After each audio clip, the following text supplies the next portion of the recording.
Hey, Dr. Jon Finn here. Welcome to the Habit Mechanic podcast. Right now, you can get my new best-selling book, Train Your Brain for the AI Revolution, at tougherminds.co.uk.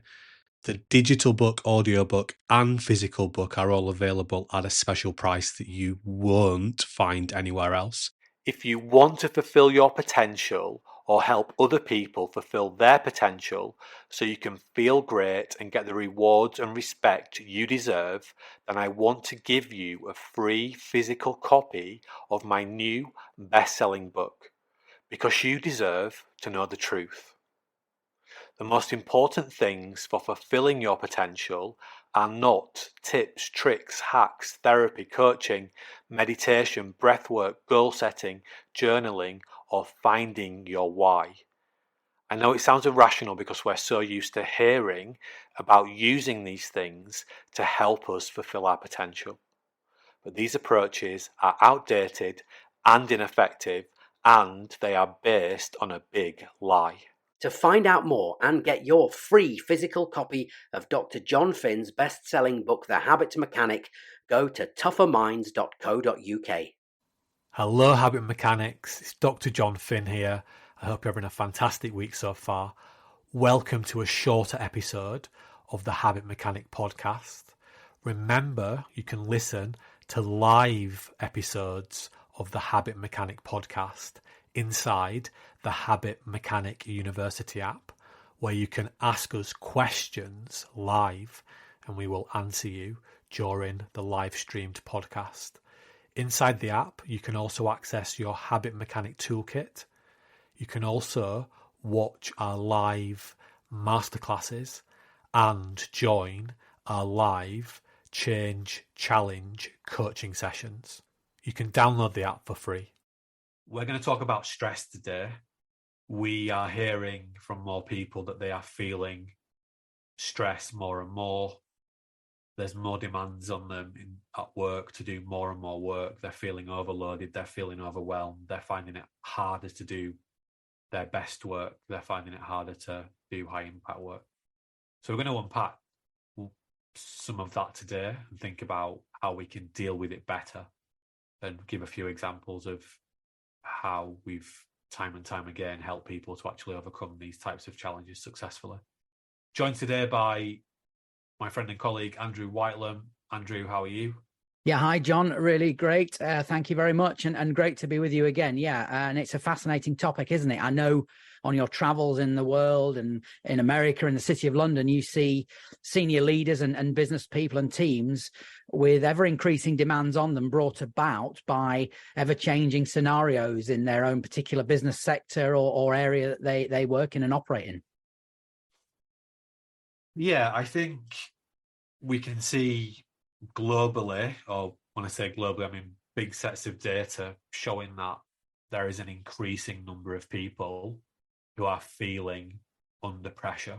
So we can see in the UK that the last set of data, which came out in the summer, showed that 1.5 million people are signed off from work by doctors because they have anxiety and depression. That's the highest ever on record. And the projections into the future are that anxiety and depression are going to be ranked alongside cancer as a major contributor to long-term health problems in the UK.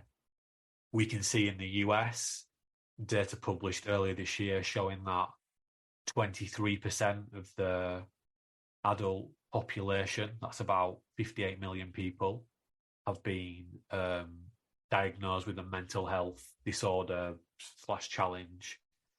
We can see that if people are diagnosed with a mental health challenge between the ages of 27 and 35, that by the time they get to 50, their average earnings are 24% lower than those people that weren't diagnosed with a mental health challenge. So we can see big sets of data that are showing us that year on year, more and more people are struggling. And I think it's really helpful to unpack what is going on and some of the neurobiological processes that are actually driving these negative outcomes in people's lives. You think it would be helpful to do that? Yeah, I do, John. And I think, the real world consequences, as you say, are very clear. And the data points to some shocking real world consequences for people and for teams, people's remuneration as they go throughout their career, and businesses perhaps even being faced with disastrous, catastrophic consequences if they can't compete in their sectors. So yeah, it starts, as you say, in the brain with our habits. Yeah, and it's really important to understand that. We say a lot that because our brain is encased inside the skull and we can't see it like you can see your bicep, we forget about it, but it's driving everything that we think and do. It's largely running on autopilot. We've spoken about the VUCA world for a long time, the volatile, uncertain, complex, ambiguous world. We now talk about the VUCA world on steroids, which is like, which is the post-COVID world. This is the driver of stress, and it's the driver of poor brain function. So if we want to manage stress really well, the first thing we need to do is get our brain working properly. The challenge with the world that we live in is that it's become harder and harder to get your brain working well, because it's become harder and harder to do the things that make your brain work well, which include good sleep, good diet, good exercise. So those things are harder to do. So straight away, we've got, on average, people's brains are just not working as well. On top of that, and I think it's really helpful, our brain isn't quite like a muscle, but it's an organ, it's a living biological thing. And we understand that if we damage a muscle, or if we overuse a muscle and we don't stretch it properly and we don't look after it, it breaks and it tears. And it gets to the point where if that's our calf, for example, we can't literally walk. We have to think of our brain in those terms, in that it gets damaged, and it's getting increasingly damaged by the conditions of the VUCA world. So number one, it's just harder to do the basic things that make it work well. Number two, we are living in the attention economy, in the age of information, where at our fingertips, we can find out anything we want to find out just by searching a few keywords. So our brain is being bombarded with a constant stream of information. So if we use the muscle metaphor, it's like we're on a treadmill 24/7.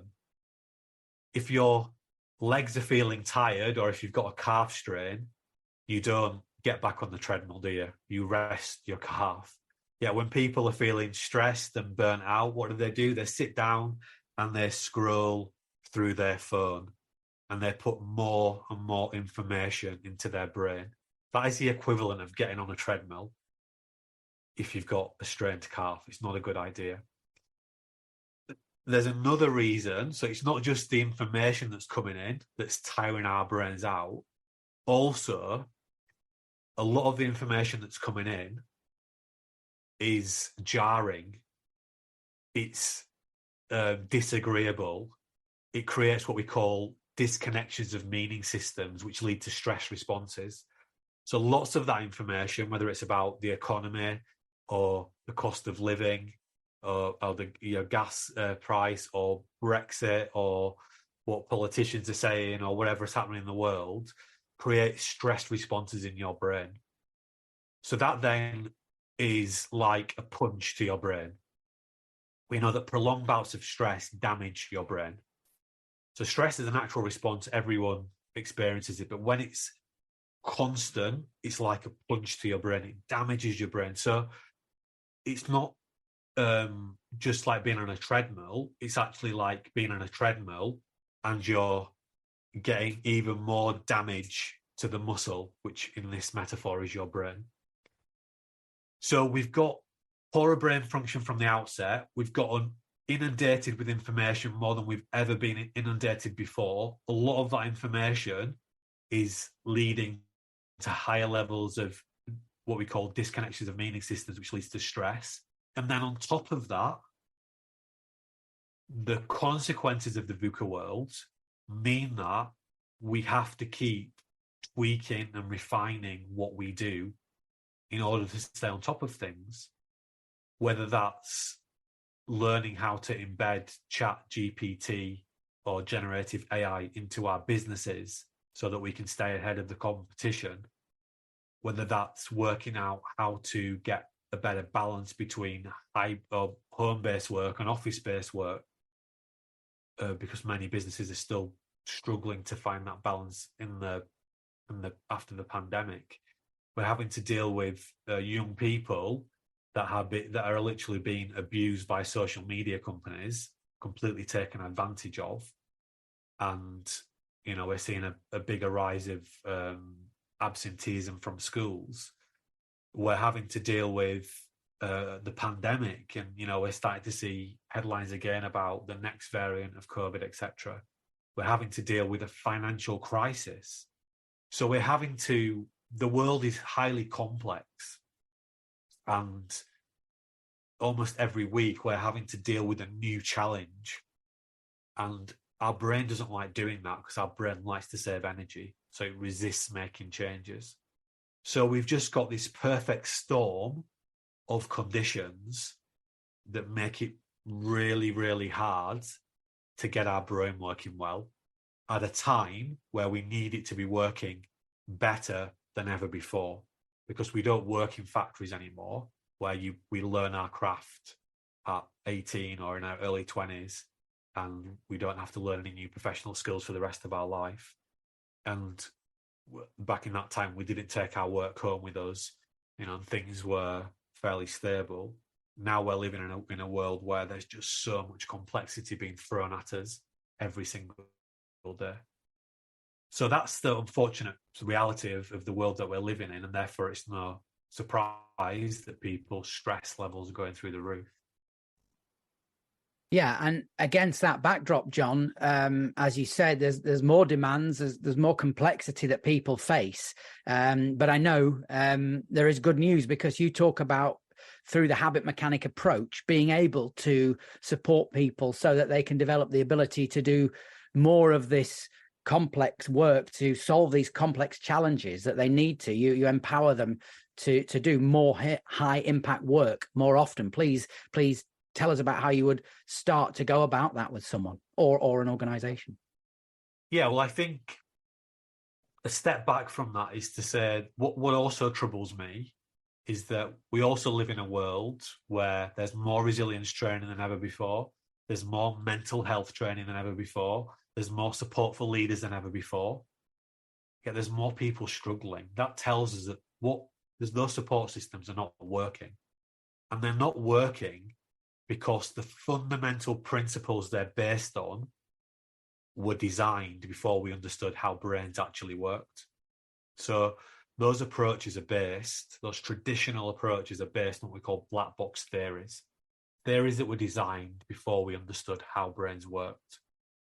And therefore, arguably, a lot of the work and things people are doing to try to be at their best more often, individually and collectively, are doing more damage than good, because they're leading us to believe that, well, I tried something, but I can't change, and it's just me, and I'll never be able to change, and we get in these helpless cycles. What I've done and my colleagues have done over the past 20 years is we've taken the latest insights from neuroscience, behavioral science, applied psychology, and we've created the habit mechanic approach, which is based on the latest insights from science, latest insights about how brains work. And what we see is that actually just by teaching people how their brain works in a very specific way, and then teaching them how to analyze their habits and how to build better ones, how to, in other words, reprogram their brain, we are able to help them to not only manage stress, but to do significantly more what we call focused and high impact work each day, each week, and each month. And what we see, and we're actually now training other coaches to do this. And I know you've been speaking to lots of those coaches recently, Andrew, the people that have become certified. We're also able to train other coaches to help their clients do that. And what we see is that we can help people that are feeling stressed, they're feeling tired, they're feeling burnt out. We can help those people time and time again to do between 20 to 80 more hours of high impact work per month. So that's 20 to 80 hours more high impact work per month. And that obviously has a hugely positive impact on people's lives. Yeah, absolutely. I'm sure people will hear that who are not familiar with the habit mechanic approach and ask and realize that could be a route to solving many of the challenges they face. How would you go about starting that process then with someone, Jon? How would you, if someone you come across someone who is in perhaps a senior leadership role or a high pressure role or a demanding role, maybe as an individual, how do you start to take them on this journey to turning them around so they can achieve those kind of high performance levels, which is, after all, what we're talking about, performing, I suppose, when you're in this stressed context? Yeah, the key thing to understand is what we call our 25-hour brain. And I will unpack that and explain exactly what I mean. So we think about the brain as being like a battery, and it's a battery that operates in 3 states. So we have a recharged brain state, we have a medium charged brain state, and we have a high charged brain state. Also, every day we have jobs that we need to do. We have jobs at work, jobs at home, and we can separate those jobs into 2 distinct categories. So we can think about as the easy, habit, fairly mindless jobs that we do as freezing ice cubes. And we think about the more creative, innovative, high impact, focused work that we do as building ice sculptures. So we do freezing ice cube work, which is mentally fairly easy. And we do building ice sculpture work, which is mentally pretty challenging. So freezing ice cubes versus freezing ice sculptures. So if we want to, the challenge we face is that when our brain's not working very well, it's really hard to build ice sculptures. But that's what senior leaders need to do. It's what high-performing people need to do in order to move their lives forwards, to move their organizations forwards, etc. So let me connect the brain states, recharge, medium charge, and high charge, with ice cubes and ice sculptures. So let's just start off with recharge. So in every 24-hour period, we need to spend some time doing recharge. That includes sleep, but also just relaxing and switching off. Also in every 24-hour period, we're going to spend some time doing in our medium charge brain states. That's the brain state we use to freeze ice cubes. Also, when we're at our best, or if we want to be at our best, we need to spend some time in every 24-hour period, certainly in the working week, doing high charge work. And we use our high charge brain to build ice sculptures. What we need to recognize is that there's an optimal ratio between how we use those brain states. And you can think of it like a pyramid. The bottom of the pyramid is recharge, sleep and non-sleep. And if we don't get the recharge right, we're not going to be able to do as much medium charge and high charge work as we'd like to do. And as I pointed out earlier, the VUCA world is making it harder and harder to get the recharge done, because people find it harder to sleep well, to exercise properly, to eat properly, and that just damages basic brain function. But also we're being led to believe that we're doing recharge when in fact we're doing medium charge, because sat on the sofa scrolling through your social media is not recharge. It's bombarding your brain with information. So that's medium charge. So you think you're doing recharge, but actually doing medium charge. So, but we need to get that base right. So we help people to build better habits in those areas. Then the second layer of the pyramid is going to be medium charge. And I will assign some broad numbers to this shortly. So we're going to spend some time inside work, outside of work, freezing ice cubes, doing mindless work. The thing about that type of work, especially in a work context, is that increasingly artificial intelligence is replacing humans. So humans that are good at doing medium charge work are going to become less and less valuable because we're just going to automate it. And we'll see the UK government pushing for that, increasingly so, in Whitehall, for example. This is going to be the trend. The top of the pyramid is high charge work. AI is not very good at doing high charge work. Humans are very good at it if we can get our brain working really well. So we use our high charge brain to build ice sculptures. So what we need to get right if we're going to be at our best is the balance between those three levels of the pyramid. The base level is recharge, the middle level is medium charge, the top level is high charge. Now, we can assign some loose numbers to this. So my personal examples would be, I want to spend about 12 hours a day, 12 hours in a 24-hour period doing recharge. That includes sleep, it includes exercise, it includes eating, it includes some very deliberate recharge activities. I'm then going to spend maybe between 7 to 8 hours doing medium charge stuff, both inside work and outside of work. And then what I want to do is consistently through the week, for each of the working days, I want to be doing between 4 to 5 hours of high charge work each day.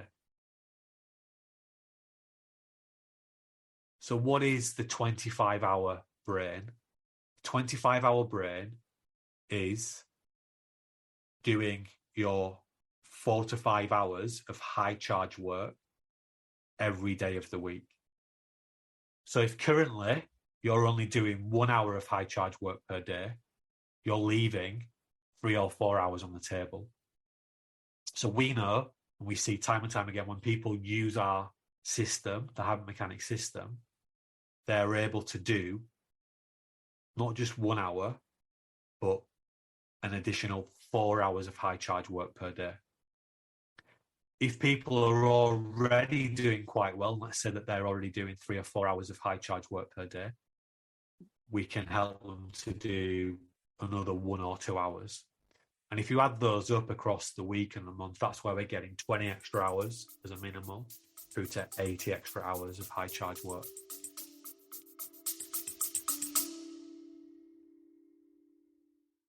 If you want to fulfill your potential or help other people fulfill their potential so you can feel great and get the rewards and respect you deserve, then I want to give you a free physical copy of my new best-selling book, Because You Deserve to Know the Truth.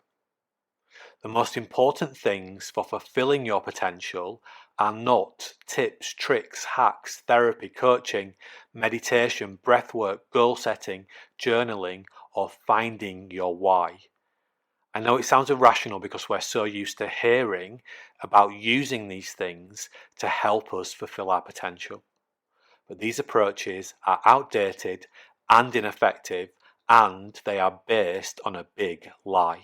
To find out more and get your free physical copy of Dr. Jon Finn's best-selling book, The Habit Mechanic, go to tougherminds.co.uk.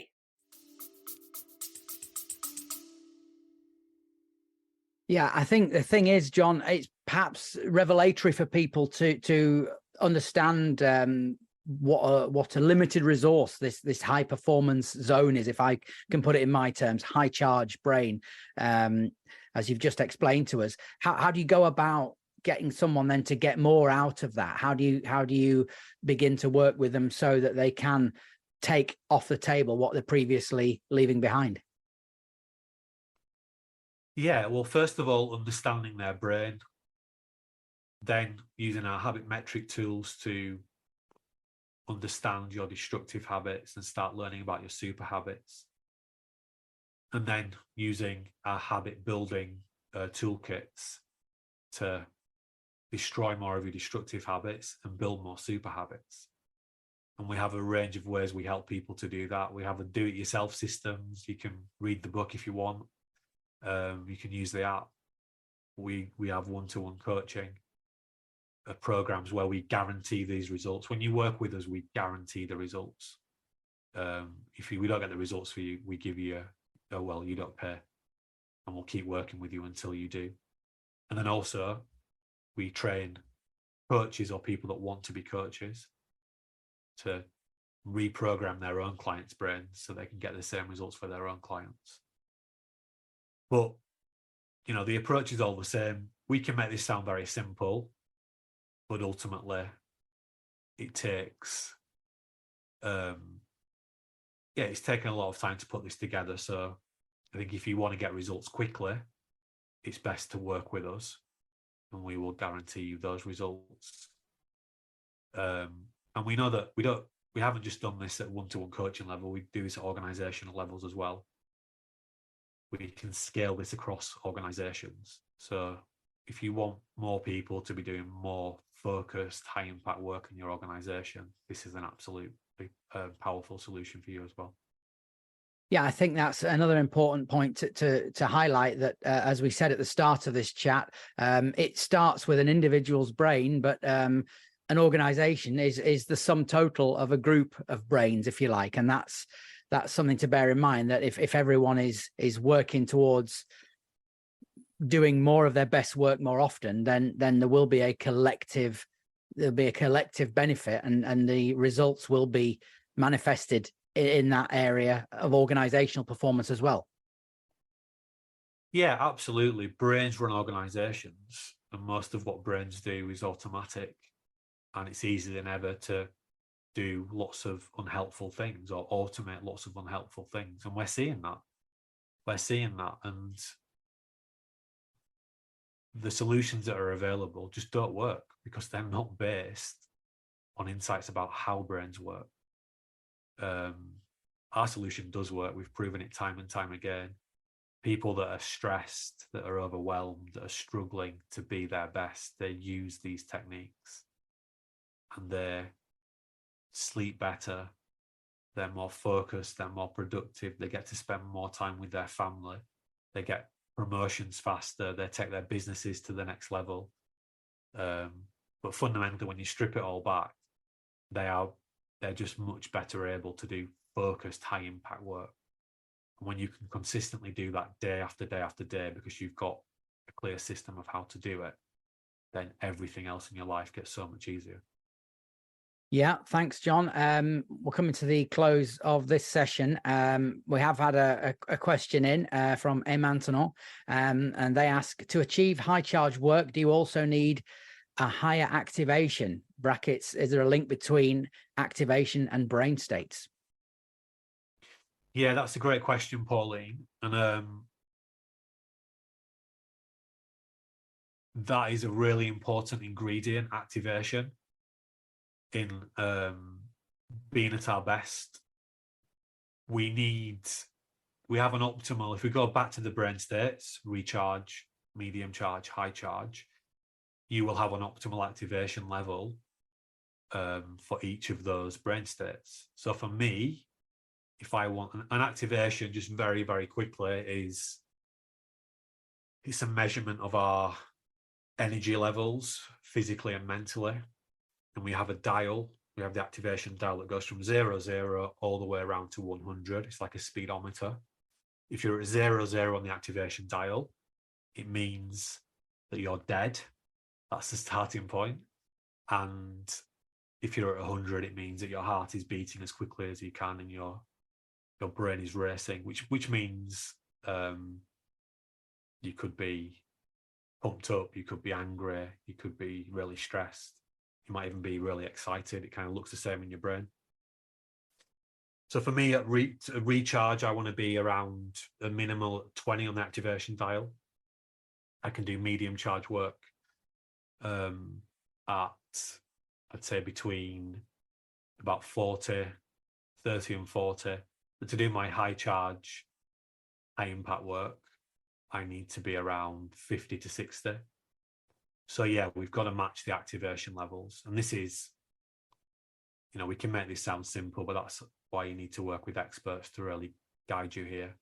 But if you want to dig deeper into these areas, then you can work with the productivity coach in the app, in the Habit Mechanic University app. You can also read, point towards chapters 21 in the Habit Mechanic book, chapters 25, where we unpack these areas in a bit more detail. Okay, thanks for that, Jon. Yeah, we're coming towards the end of the session, as I say. Thank you for that question. That was great. I just wonder, Jon, in the course of your work and traveling to the US and working in the UK as well, and in Europe as well, how would you measure the change we've seen since perhaps pre-pandemic now? You've told us in simple terms it's getting worse than ever, but just, I suppose, could you put a percentage on it? How much more pressure, or maybe not a percentage, but could you quantify in any way how much more pressure, how much more challenge people are facing? I think the best way to understand this is that the part of our brain that we use to think consciously is a very, very limited resource.